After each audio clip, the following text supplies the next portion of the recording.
Om Namo Bhagavate Vasudevaya. Om Namo Bhagavate Vasudevaya. Where is everyone this morning? They ran away? They don't like my classes anymore? Is that it? What? Yes. And people are here on the internet. That's all they're watching from. I asked in Vrindavan, how many people are watching this on their radios? They're not, because you can only listen on the radio.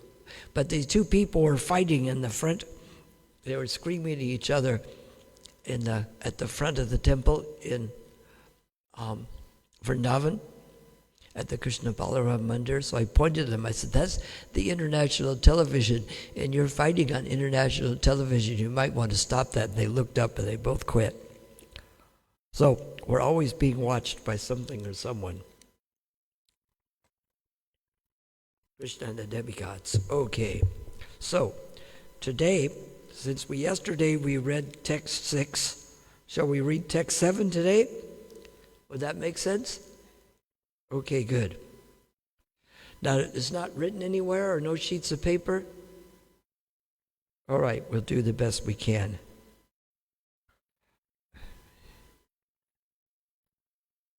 Venaksha vayamunayo durvitasya vichetitam vimsra loka vyasanam kripa yochu sma satrina.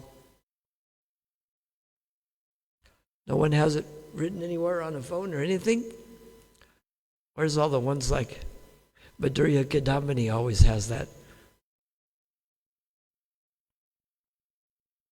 Venas yaksha munayo. Did you find it? You found it? Canto 4, chapter 14, text 7.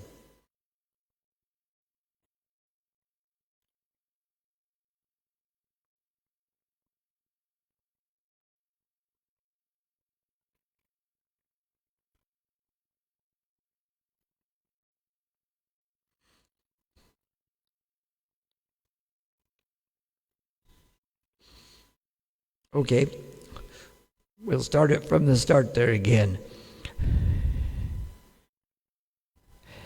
Venasya veksha munayo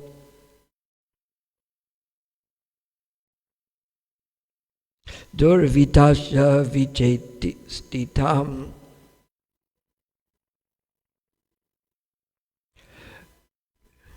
vimsra loka vyasanam kripa yochus masatrinaha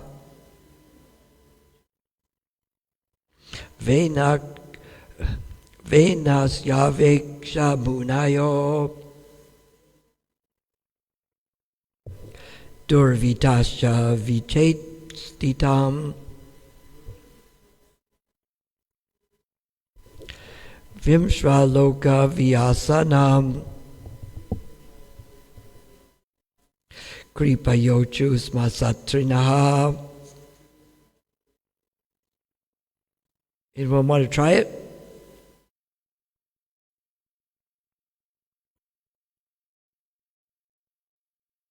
Someone brave enough to try it?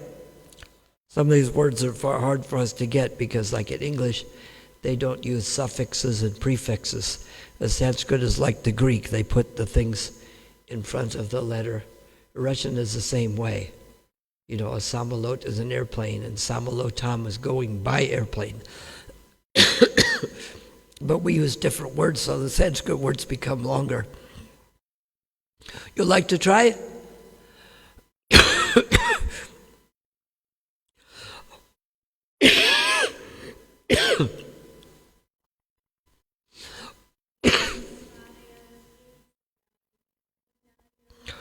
Venaksha veksha munayo Durvitasya vichestitam vimshra loka vyasanam kripa yochus masatrinaha. Word for word. Venasya, of King Venu. Aveksha, after observing.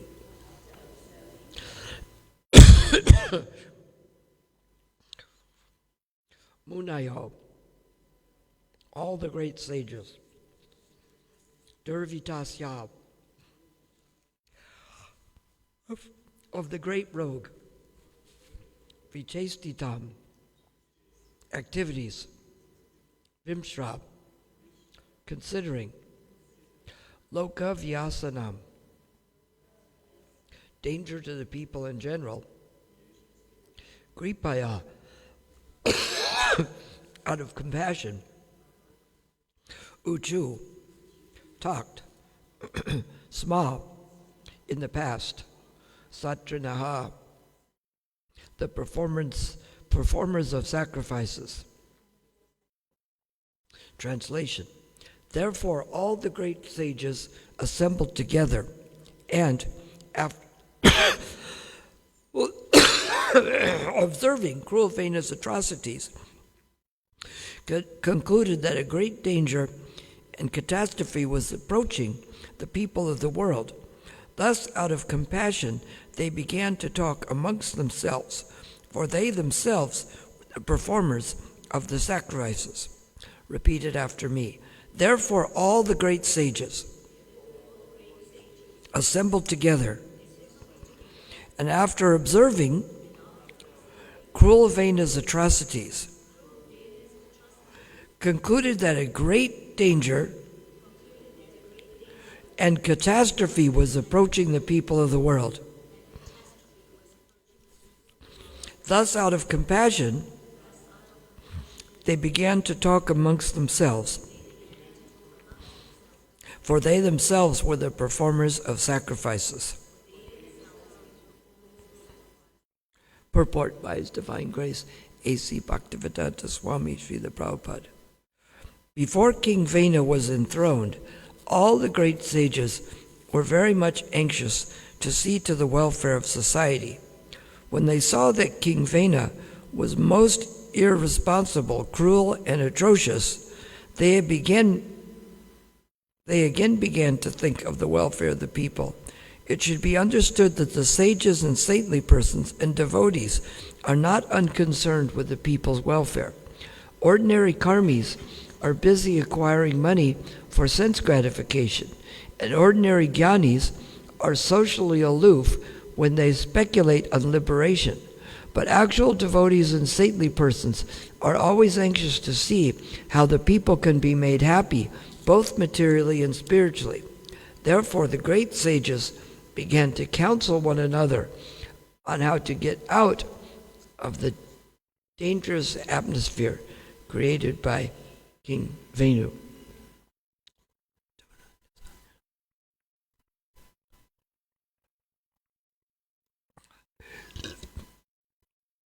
We have to understand the things that went on in the world and how the Brahmins dealt with them.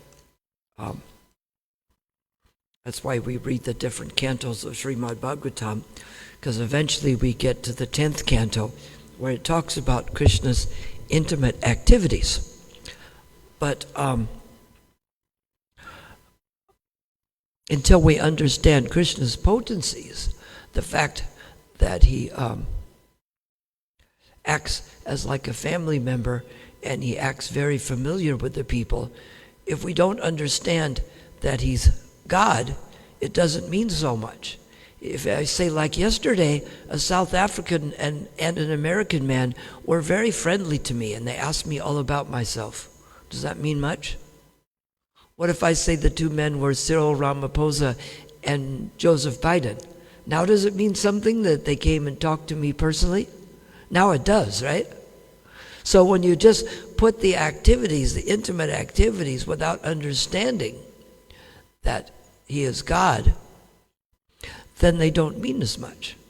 But if we don't deal with those at all, we just have the tattva, the philosophy, which we go here to see how the Brahmanas dealt with society to make people peaceful and give a chance for them to get spiritual realization.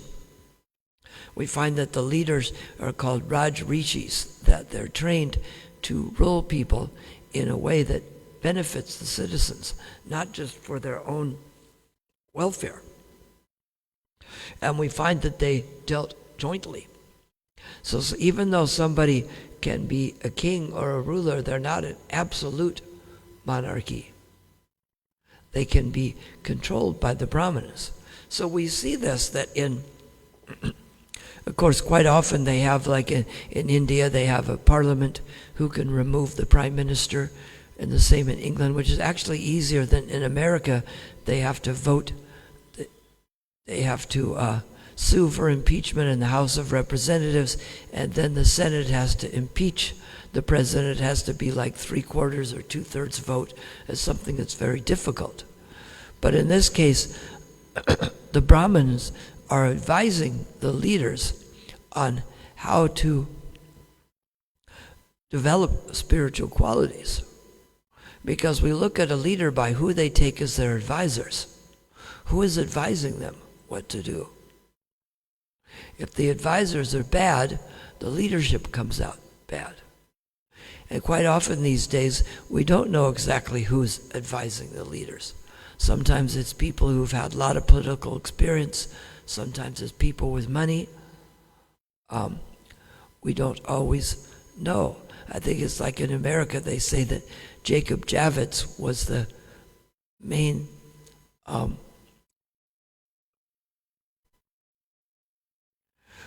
what is the word we're using? The influencer, that they have someone that they confide in. What is the word I'm searching for? Advisors. That Jacob Javits was the main advisor to President Lyndon Baines Johnson, but nobody has any idea what he ever said, which is kind of interesting because people are advising the leaders, but nobody actually knows just what it is that they advise them on. I wonder in America now who, well, they have their cabinet members in America, Secretary of Defense, Secretary of the Treasury, Secretary of State, Attorney General, Secretary of the Interior. How do they have it set up here? They have ministers that do those jobs. How many ministers are there that take care of? There's like a foreign affairs minister and one for defense. Does someone know? You don't know? Is what? Yes, how many are there like in the cabinet? The main advisors to the president? Oh. Huh. No one seems to know? Well, obviously there's someone in charge of defense, right? And someone in charge of the foreign affairs. And there must be a few other things. But the idea here is that if spiritual people are advising the leaders, then they know what to do. As we see that Venu acted out of his own greed, and he started persecuting the people. So there needs to be a check and a balance of Brahmins who can take these people out of the influence, because you see in so many times the warring factions try to take each other over, and so much life is lost, and so much money is spent to develop new military equipment, and the research is all about material things, that if we hadn't had to do those things, we could have come out with better power and internet long before, but instead they're researching military advancement.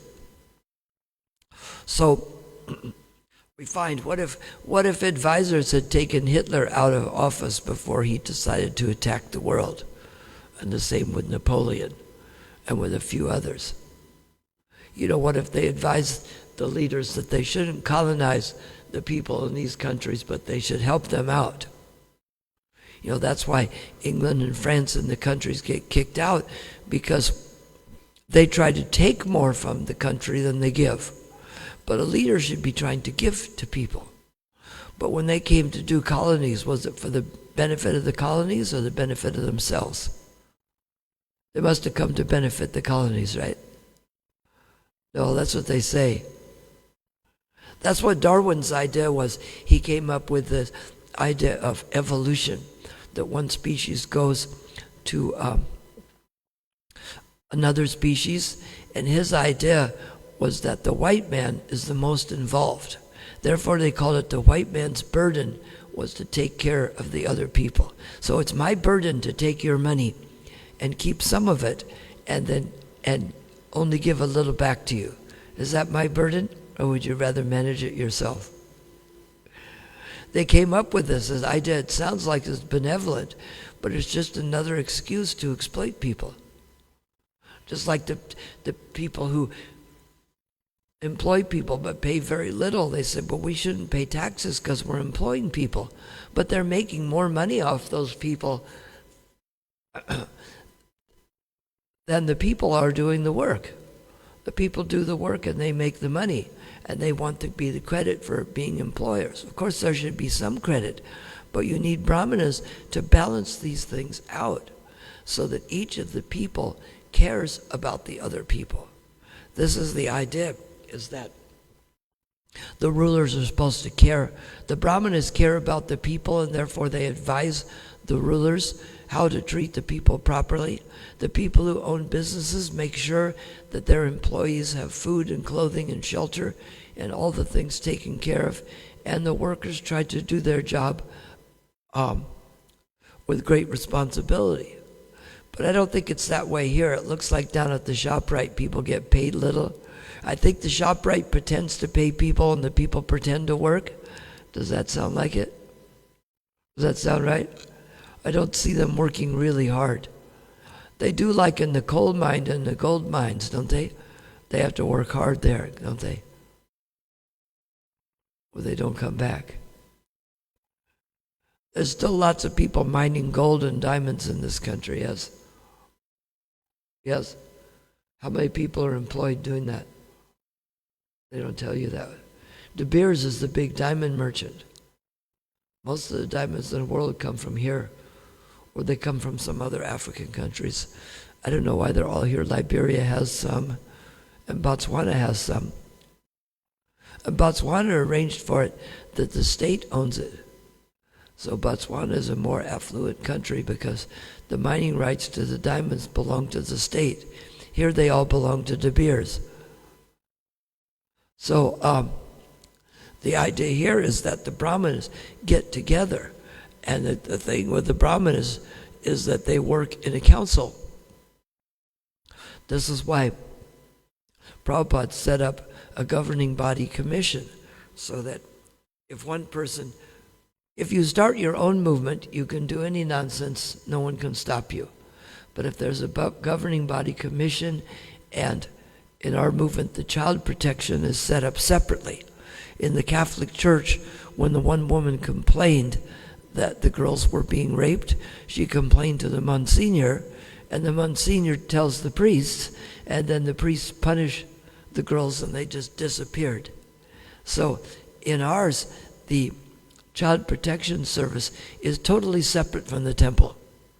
It's not like if you complain about the temple that the Child Protection Service works for them. They're totally independent, so that if something comes up, they don't owe anything to the people in charge.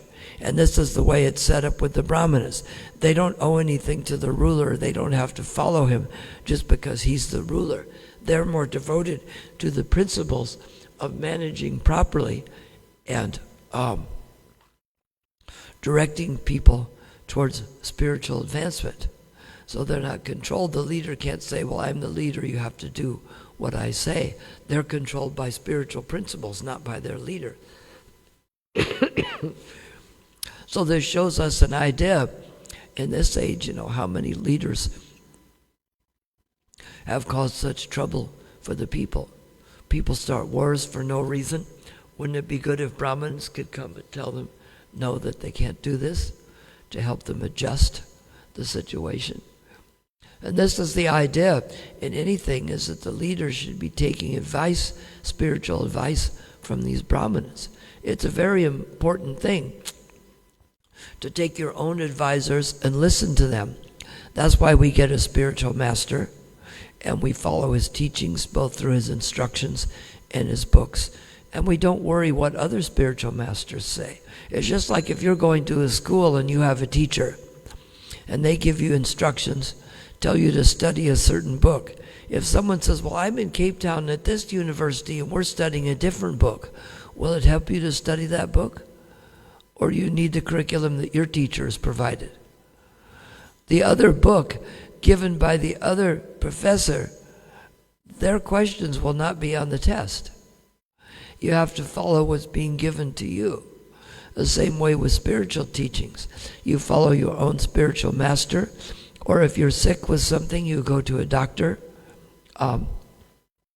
Somebody asked me yesterday, well, what do you get advice about diabetes and sugar control? I said, well, I don't have diabetes and that, so I don't get advice about it. So if he's telling me his doctor tells him, eat this and do that, it won't do me any good. It's like Prabhupada says, if you're sick, you walk in the pharmacy, the medicine is there, right? And they're all medicines, so you just pick any medicine you want, right? Yes, you have to find out first what the sickness is. You have to go to the doctor, just like we go to the spiritual teacher, and find out what the ailment is. And then based on the ailment, they give you a solution, a cure to this. So, a person has their doctor, they should listen to that doctor and not, people have so many ideas. If there's some disease, they say you should only eat this food. The next person says, like my granddaughter had the eczema, and someone said she should go on the all zucchini diet. And someone else says, whatever you do, don't give her zucchinis. So people have all these ideas, but you need to find someone you trust and listen to those ideas. Same thing if you're in school, or if you need legal advice, you pick your attorney.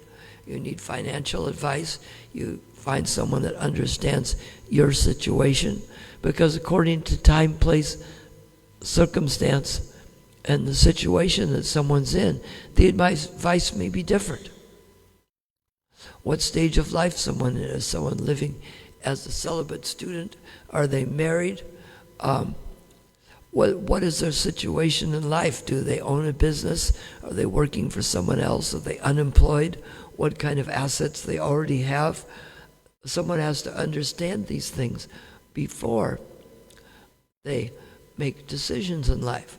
So in the same way, just like Chanakya Pandit was the advisor for King Chandragupta, and what he did is he lived outside of the town so that the king couldn't say, well, I'm supporting you, you have to give me the advice I want. Because you don't want someone that just gives you what you want to hear. You want to get the truth, don't you? If you want to hear things are going well, but they're not, wouldn't you rather hear that things are not going well and we need to make some kind of change? You'd rather hear that, wouldn't you? If there's a problem, you'd rather hear about what to do to it. So in the same way here, because King Venu did not ask his advisors, he went on a rampage against the Brahmanas. They're not allowed to do sacrifices. What else was it said in there? Or light fires, or use the clarified butter ghee. And forbidden to give in charity for any sacrifice. So when these things are happening, it's bad for the priests, and it's bad for the individuals involved also. So if we had a Brahminical council in each of the governments, someone who could advise them, or if necessary, take them out of power. And this is what's showing here, what happens when a cruel person takes over. But we all have to take the advice of Brahminical Council, and we all have to follow instructions and help out the people working for, but we also have to rise to the occasion when the responsibility comes and take more responsibility. Yesterday I was talking with Sarup Damodar, how will they do without you here? And he says, no one else seems to be worried but you. He says they all think they can rise to the responsibility. And the good part is when you train people that know what to do, and the responsibility comes up, because people who are gurus now and temple presidents, in the beginning they were just new in the temple and they were learning things. Just like someone who was a teacher used to be a student. They learned it all too. But the thing is, we see that it's when Sarup Damodar goes away in a couple of months or days, which is it? I think it's a couple days. Then the people have to rise to the occasion and do their duty. It shouldn't be they have the situation when the cat's away, the mice will play, that unless someone's there to tell you what to do, you don't do anything, that we should take the responsibility. Yesterday, Sarup Damodar was talking with the workers that way, that they not only do their job, but they should take the responsibility that when they see things need to be done, to take care of things so that the temple will function properly. So we need to learn to rise to the occasion. Especially it's good when you have an idea. You know exactly when Sarup Damodar is leaving. There's plenty of people to take care of things. Now, I didn't have that. When I was alone here as a child at 19, I woke up and there was a letter from Rishi Kumar that said, "Dear Kshudi, decided to split." And I turned the page over. I looked for the other page. That was all the explanation I got. And now I had to figure out as a child how I'm going to try to get Krishna consciousness going in South Africa, how I can collect the money to pay the debt, because he took $2,000 with him and we owed $15,000 to the book fund, which is about 300,000 rand. And I had to figure out how to do these things. So we get warning here and people get little bits of responsibility. But the thing is, you don't want to be like King Venu and go to the extreme and try to take things over and make people suffer, or try to manage things when you're not the manager. But when it becomes your responsibility, whether it's cleaning the floor, if you know it's your responsibility, you just do it. You don't have to check with someone or wait till someone tells you. It's like if you wake up on your own to come to the temple, you don't have to wait for someone to tell you. And so we should learn to be responsible without going to the extreme of trying to usurp others' position just so we can become in control. But we should learn how to be responsible like this. And we can see this is why Prabhupada wanted to set up the governing body in ISKCON. And his spiritual master, Bhaktisiddhanta, wanted it in the Gaudiya Math. But the Godbrothers didn't want to do it. They each wanted to be their own absolute acharya. And we see here, maybe you can have a spiritual master and you can have a ruler or a king, but there needs to be something, the check and balance. If you start your own spiritual movement, even if you do something wrong, you can just say, I'm in charge, that's too bad.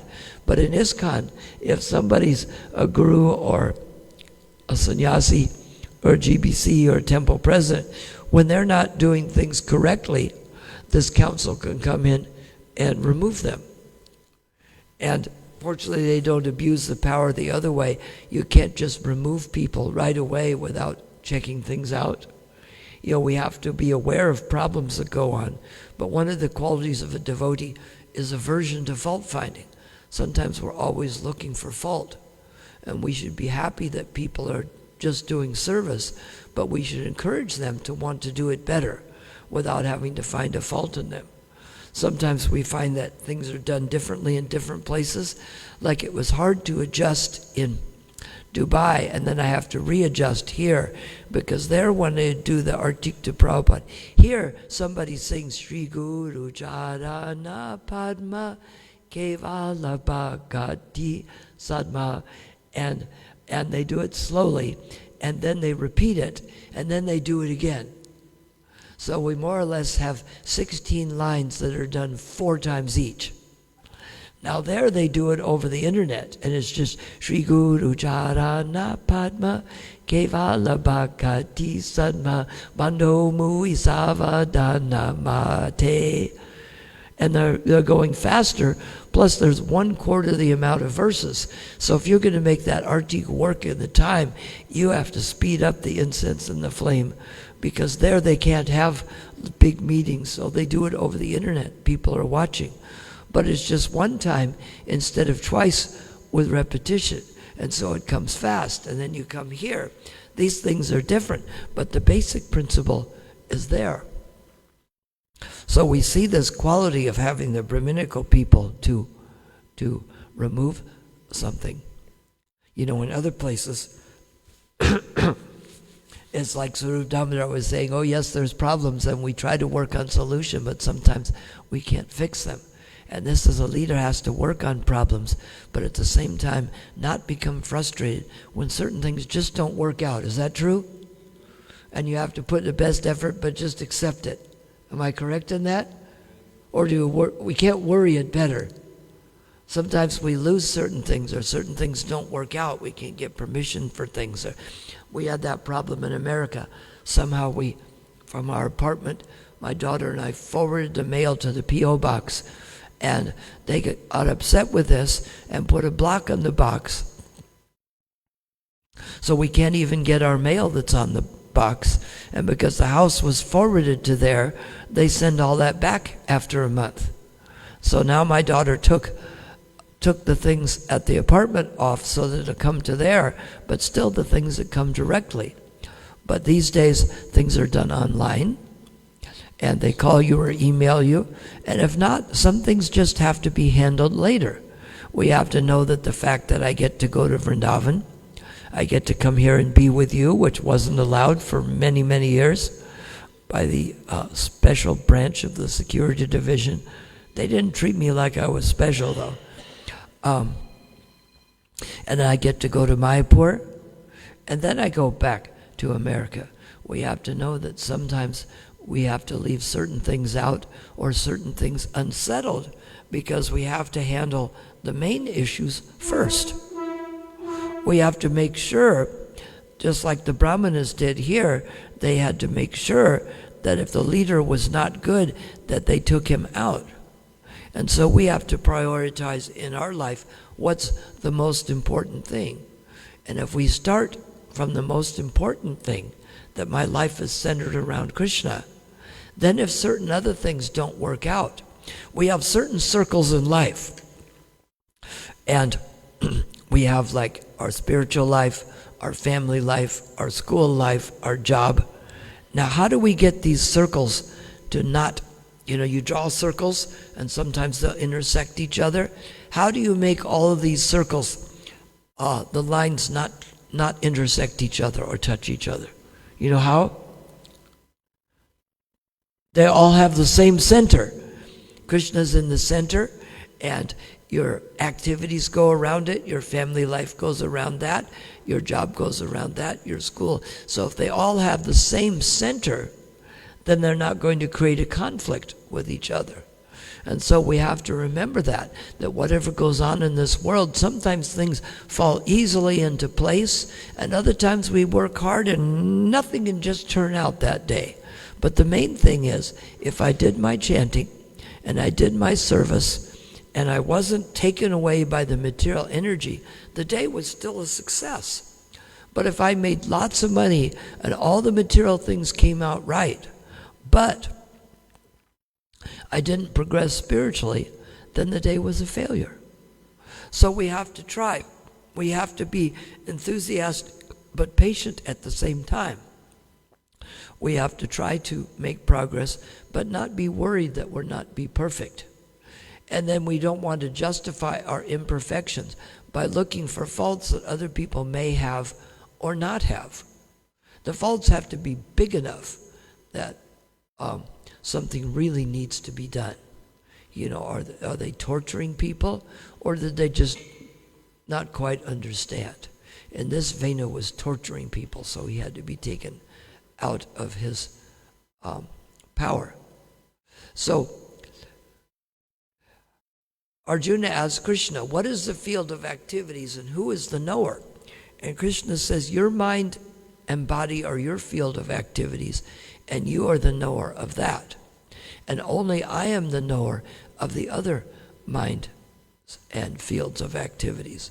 So we have to try to encourage others, but it doesn't help us to always be looking for faults in others. We should be looking for ways to help people improve. Because if people want to improve, if people want to become Krishna conscious, then they automatically want to give up the things that get in their way. So what we do best to do is encourage people to want to become Krishna conscious, and then they're willing to accept. You know, it's very simple. We accept everything favorable for spiritual life, and we reject everything unfavorable. Now that's very simple, but it's not always easy. But it is possible with constant practice and detachment. If we know what the goal is, if my goal is to get down to that mall, and there's a block over in the middle here, then I know I can go up this street and come around. If there's a block there too, then I know I can go down here and come around this way or go around that way.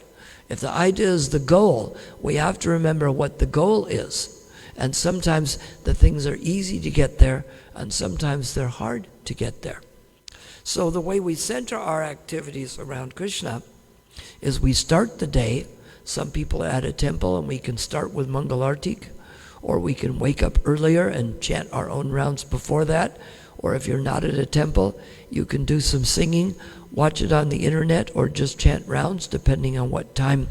That's why in Dubai they do it fast, because people make good money in Dubai. So they only go through the mantra one time with no repeating. So obviously the Guru Puja comes a lot quicker, like 1/4 the time.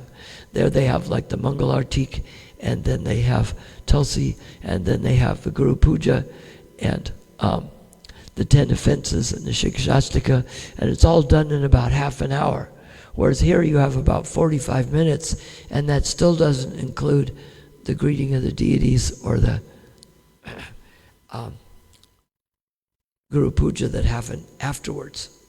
So if they have less time, at least you put it first. Sometimes people wake up early, they don't have to work so hard, they need less sleep, they have more time. And some people have less, but the idea is to put the spiritual activities first. Because we have to contend in a society where they aren't getting advice from people on how to run it in a way that's beneficial for everyone. We find we have the extremes. One extreme says, well, give all the money to the rich people because they will employ the other people. And the other says, well, just give all the benefits to the poor people. Let the country go broke by giving them so many benefits. Which one of those policies is good? Neither one of them. They have to do it just like the person, the arborist, he trims the tree. You know why? The root of the tree is what brings the nourishment in. And the canopy is what goes out. So the canopy, the leaves of the tree, should not be bigger than the root structure. So the amount of money being spent by government should not be more than what's coming in. So it means that maybe they need to cut back on some benefits, and maybe they don't need to give as big a tax breaks to rich people. It should be balanced. What they're spending should be what they take in, and if not, they need to take in something more, or they need to spend less. And you won't find it that one group says spend less, one group says spend more, the other says give the benefits to the rich people, and either way they seem to end up in a deficit. This country must be in deficit, right? Even America's in a big deficit. And doesn't that come around? They raise the interest 1%. If your debt is 100 billion rand, if they just raise the interest 1 point a year, now you have to pay $1 billion more in interest on the money that you already owe. So it becomes a difficult situation. But the Brahmanas would advise the people on how to run a balanced society. Sustainability. In the mode of ignorance, you just let it go. In the mode of passion, you try to build and create so many things. But the mode of goodness, you maintain it. Because if you just let it go, it falls apart. We see that happening in the material world. They say more buildings fall down than are torn down because they don't maintain it. It becomes more expensive if you defer the maintenance till later. If you don't repair the roof, then when it rains, the roof leaks and it destroys things inside, and it still has to be repaired. So people should take Brahminical counsel. People in the mode of goodness will show them how it's more important to maintain, not to try to expand if you don't have the ability, not to give too much charity to people that you go in debt doing it, and not to give as many tax breaks to the rich that you also go in debt. Either extreme wants the government to go in debt. Go in debt because don't tax the rich people, or go in debt because you need to give so much to the poor people. But if they're going to give something, they need to bring it in. And these things have to be adjusted. And people who are in the mode of goodness realize that maintaining things is better. Just like a business, if you have a vegetarian restaurant that's popular and it's making a fair profit, it's better just to maintain it and keep it that way. What they do sometimes, it even happened to some of our devotee restaurants. The person thinks, if I decrease the quality and increase the price, I'll make more money. Is this a good idea? You may make twice as money per plate, but instead of getting 100 people, if you only get 10, then you have leftover prasadam and it doesn't work. If it's already working, they say if it's not broken, don't fix it. And if it's already working, don't break it. If it's not making as much as you'd like, but it's working sufficiently, it's better to keep it the way it is. So with our temple things, it's like they would like to build, there's plans to build a big hall and all that down below. Is that not true? But if you're not bringing in enough money to maintain it, or you're just able to maintain what you have, it's better to keep what you have for sure than take some of that money, build something else, and then you can't finish that and you took the money maintaining. You have to wait and get special money for that. So being in the mode of passion, you want to expand. But if you didn't get the funds separately to do that, it's better to leave it as it is and make sure it becomes maintained. I think that's probably the conclusion here, isn't it? Is that right? You don't want to build that until there's separate money for that. If you take the maintenance money of this and put it to there, all of a sudden there's nothing to repair the roof or to pay the gardeners or this is the proper maintenance. And that's why it takes a council of people to look at that. You have to do, somebody has to do the scanning of it and see that, okay, if we're going to do that, we need to get the funds separately to do that. And if not, it's more important to make sure we maintain what we already have instead of risking that to expand. So even though we want to expand, we have to make sure that we're ready to do those things. And this is where the council of Brahminical advice comes in, because we understand in passion we just want to build more. This happened in Europe under Bhagavatam, that he'd get a temple and then he would create a big debt against that temple and then get another building and then create a big debt against that. And then when money comes short, you lose it all. Are there any payments against this temple, or is it free and clear? So now isn't that better? If there's a big debt and then all of a sudden COVID comes along and you can't pay it, now you're in trouble. You think, well, if we borrow a bunch of money, then we can build that and then borrow against that. But if we can't, if the money's not coming in, then we get in trouble. So we see that the Brahminical Council advises that maintaining things is more important. The same with our spiritual life. If, like, my body gets a little older or you don't over-endeavor, it's better to come to the Mangal Artik and do your service and try to do a little preaching. It's a little hard to think, you know what, I'm going to stay out doing books till midnight and I'll wake up at 2 in the morning to chant. Maybe you can wake up a little earlier, or maybe you can stay out a little later to do books, but you can't work too much on both ends and not maintain your spiritual life and your health. So maintaining what you're doing is better. This is why it's better to do 16 rounds on a regular basis than do a whole lot one week and then not do any the next, maintaining it. So we need this council of people to help us maintain. These are a little harder to lecture on because it's not like Krishna's pastimes in Vrindavan where we can expand to so many places and do so many things. But this is showing how society should have this kind of counseling so that temples and countries and people have done some strategic planning based on spiritual principles being maintained and the material things being maintained, to make sure that when you take an action, you don't go, was that a good idea?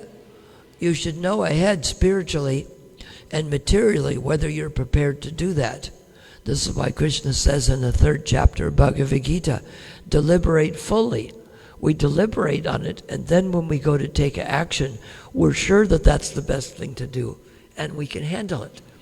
And we take advice from spiritual advisors, and we take advice from material people. It's just like the building I stay at in Vrindavan. There's some problem going with construction next door. It's creating some kind of cracks, and they're bringing in experts to see, but they've stopped the construction next door where they dug a big ditch. And hopefully mine won't slip down so that then mine will be, instead of the 2nd floor, it'll be on the top. But they're stopping the construction there so that this won't go on. But you have to take the advice of engineers and find the government officials to stop that. So we have to know how to deal with these material situations and at the same time deal with detachment, that we realize that sometimes things don't work out and we just have to be willing to accept that. We're much happier if we accept the things the way Krishna has given them to us.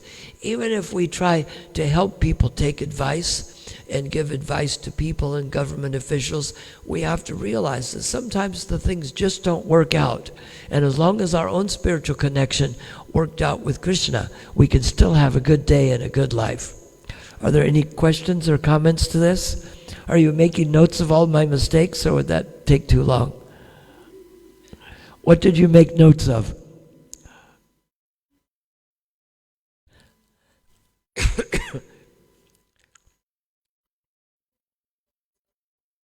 The which? Is there a microphone? Where's the microphone?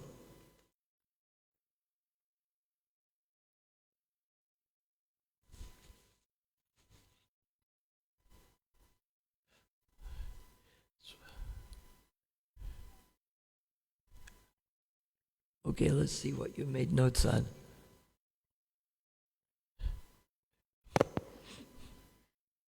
I made a note about your point that the circles don't collide as long as Krishna is in the center. They don't intersect. I thought that was a really nice point. That's what we have to do. Because you see, like sometimes you go out to work with students, you get nice ones like these. Other times people just, even if you have something valuable, they don't come for it. That doesn't mean it's not valuable, does it? If I'm giving away kilos of gold and no one wants them, does that mean gold is worthless? No, it just means that. That's the other thing too, is last week I was selling 200 Rand notes for 10 Rand and no one bought them. You know why? I didn't tell anybody about it. So that's why the knowledge in these books may be very great, but if we don't tell anything about it, they won't know that there's a deal where the value exceeds the cost. If you decided in your own mind that you're going to sell 200 Rand notes for 10 Rand, but you don't tell anyone, no one will come to get them. And that doesn't mean that 200 Rand for 10 Rand is not a 20-to-1 deal. It just means that because we failed to make the information available, no one came forward. What else did you write?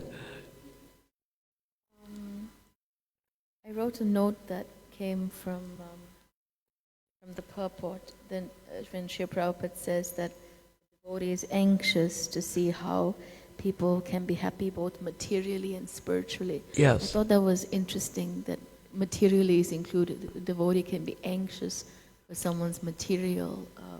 It doesn't mean that Krishna is interested in satisfying every sense gratification whim that you have, but that you have food and clothing and shelter and the basic things are taken care of, and you're not being harassed by people. You're not being harassed by the government like I used to be. You're not being harassed by thieves. So they should make sure here that they control the thieves. But if the government is the one harassing, sometimes the government has some insufficiencies here, but they don't do harassment like the apartheid government did. They don't harass any group of people. So, those are the things that they should be happy from. They should have a peaceful circumstance. We used to have the security branch come and raid the temple in Cato Ridge. I wasn't here for that because I wasn't allowed in the country. I was put on a plane out, which was good because it took them 8 hours to decide. See, then I figured out a way to trick them too, and Krishna helped me because I owed a $15,000 debt, but the rand went from being worth $1.20 to $1.50, so now I only had to collect 10,000 rand to pay off the $15,000 book debt. Now I'd have to collect 300,000 rand to pay it off. And the day I went to Port Elizabeth and East London, the security police found out where I was. And all the Indian businesses in those cities bought sets of books. And so I had a big amount of money. I was able to pay off the whole debt and give Push to Krishna when he came $4,000 worth of books. Because when I came back, they said, "Where's your passport?" So they took me to where it was. I took the visa out because the visa's on a separate piece of paper. Because a lot of countries wouldn't let you in if you'd been to South Africa because they didn't like the apartheid policy. So I took it out, and this was a Friday. They said, "Where's your visa?" I said, "Oh, it's coming with my things on Monday." So I knew I bought 3 days, and I called Push to Krishna and says he has to get there, and I paid off the debt, and I had my mother send me a ticket so that when I went in on Monday, Push to Krishna had arrived on Saturday to take over, and the debt was paid, and I had a ticket to leave on Tuesday. But when they figured out what I'd done, how I was told to leave the country, and I came back to Mozambique and got stamped in, and then I stayed on from there, they took 8 hours to decide whether I was going to prison or being deported, even though I had a ticket for the next day. And they telexed the capital, and the capital took many hours, and then they says, "Okay, tell him he needs to be on the plane tomorrow, and if he's not on the plane, his ticket will become invalid and he'll go to prison." So I was out of the country. So that was how they were making harassing. We're just trying to spread Krishna consciousness, and they gave trouble. So we should be thankful now, even though there's always some difficulty with every government, but we're not being harassed or being... I guess that's time, unless someone else has another quick question. You have something? No. So we have to take some risks for Krishna, just like these brahmanas had to take the risk, but for the benefit. It's like policemen. I don't know if they have the special ones here, but in America they have what's called the SWAT, the Special Weapons and Tactics. They know how to break through the door or pull off the door, and they go in a certain file, and they have all the body armor and automatic weapons, and they know how to... They have that here? Yes, they do in Durban and Johannesburg. Or they have a special... There is a specialized unit, but they don't... Each station, like Durban Central... Yeah, only one in the whole town. Yeah, like Durban has one and Johannesburg, but they don't have them at every police station. There's only a few people that are that highly trained. But they come out like in an armored truck, and they jump out and they just go straight to action, right? Like if a bank's being robbed. Yes. Yes. Like we had a situation here called the Marikana Massacre. Uh-huh. It was down in the mine. I mean, they could have built water cannons first, but instead they used live ammunition to kill a lot of them. Yes. But they jump right into action. They don't play around. Yes. So we have to be the same way for Krishna. No, but the leader, the commander of the squad, the guy that said, you have such weapons called water cannons, like in the time of riots. Yes. He said, don't machinery first. Then you come with the rubber bullets. Your last resort would be live. Yes. All right. Hare Krishna.